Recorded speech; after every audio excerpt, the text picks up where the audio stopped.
साल का पहला प्रदोष व्रत कब पड़ने वाला है और आइए जानते हैं कि 2025 में जनवरी में साल का पहला प्रदोष व्रत किस दिन पड़ेगा, किस तारीख को पड़ेगा और इसमें क्या मुहूर्त होंगे, कैसे पूजा करनी है। ये सभी चीज़ें आज मैं आपको इस वीडियो में बताने वाली हूँ, तो वीडियो को पूरा ज़रूर देखें। तो चलिए इस वीडियो को भी शुरू करते हैं।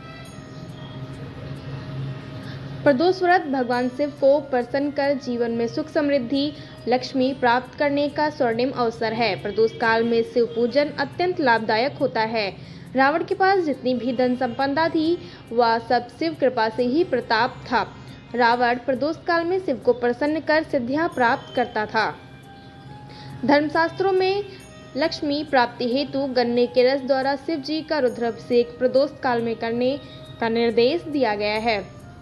प्रदोष में भगवान शिव के साथ अयोन्यासित संबंध है। प्रदोषो रजनी मुखम, रात्रि के प्रारंभ की बेला प्रदोष नाम से संबोधित की जाती है। रात्रि शिव को विशेष प्रिय है। मुख्यतः प्रदोष का अर्थ है रात्रि का प्रारंभ। तो आइए जानते हैं कि इस बार 2025 में जनवरी के महीने में किस तारीख को पड़ने वाली है प्रदोष व्रत। तो पंचांग के अनुसार माघ माह के कृष्ण पक्ष की त्रयोदशी तिथि की शुरुआत 26 जनवरी को रात 8:54 से हो रही है। वहीं इस तिथि का समापन 27 जनवरी को सुबह 8:34 पर होगा। ऐसे में 27 जनवरी को प्रदोष व्रत रखा जाएगा। इस दिन सोमवार पड़ने की वजह से इसे सोम प्रदोष व्रत के नाम से भी जाना जाएगा। तो इस बार सोम प्रदोष व्रत जो कि जनवरी में ही पड़ने वाला है, और ऐसे में आपको किस प्रकार पूजा करनी है और जो महिलाएं पहली बार रखेंगी इस साल से वो इस वीडियो को भी पूरा ज़रूर देखें। हम आपको आखिर तक सब कुछ बताने वाले हैं। प्रदोष व्रत स्त्री पुरुष दोनों कर सकते हैं। प्रदोष व्रत प्रत्येक पक्ष की त्रयोदशी तिथि को किया जाता है। इस व्रत को स्त्री और पुरुष दोनों ही कर सकते हैं। इसके उपासक देव भगवान शंकर हैं।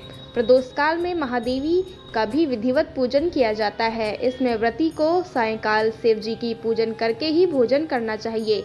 धन संपत्ति प्राप्ति के लिए प्रदोष काल में शिव तांडव स्तोत्र का पाठ विशेष लाभदायक होता है।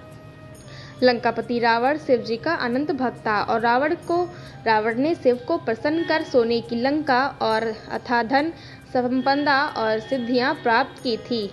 स्थिर लक्ष्मी प्राप्ति एवं कष्टों के निवृत्ति के लिए शिव तांडव का स्रोत का पाठ अचूक उपाय है। प्रदोष काल में पूजा करके रावण कृत शिव तांडव स्रोत जो पढ़ता है भाव भक्ति और वह सवित्र विजयी होता है।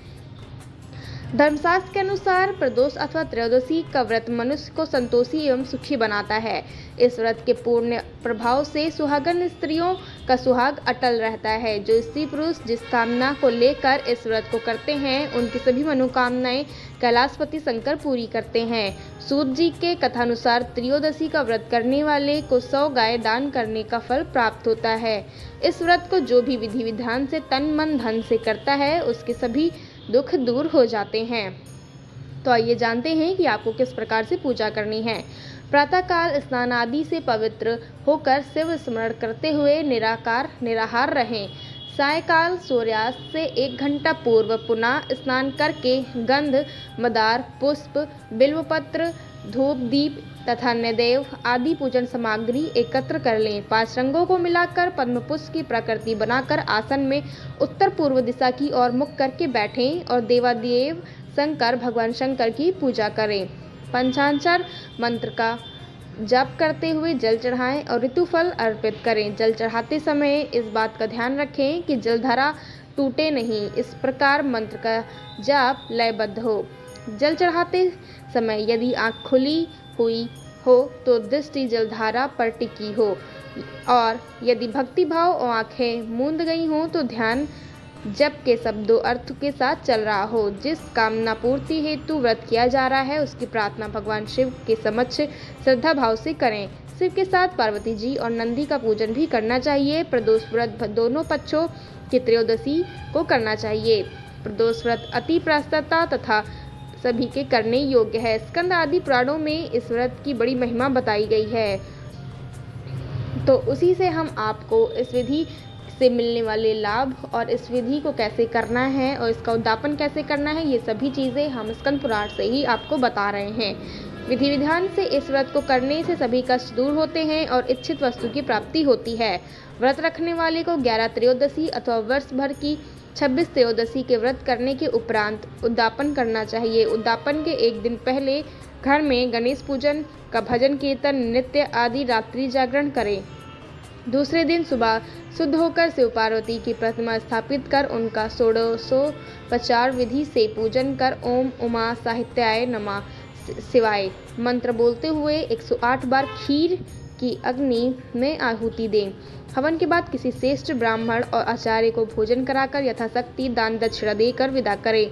ऐसा करने वाली व्रती इस लोक में धन धान्य पुत्र पुत्री इत्यादि के सुख को भोग कर अंत में मोक्ष को पा जाती है। तो दोस्तों, अगर आप भी पहली बार इस साल से सोच रहे हैं प्रदोष व्रत करने की, तो एक बार इस वीडियो को पूरा अंत तक जरूर देखें, आपको सारी चीज़ें समझ में आ जाएंगी। और अगर आपको इस वीडियो से लेकर कुछ भी आपको पूछना है तो हमें कमेंट सेक्शन में ज़रूर बताएं, हम उस पर अलग से एक वीडियो बना देंगे। तो दोस्तों, आज के इस वीडियो में इतना ही। मिलते हैं आपसे अगले एक और नए रोचक वीडियो के साथ। जुड़े रहिए हमारे चैनल देव शक्ति के साथ और इसको सब्सक्राइब करना भी ना भूलें।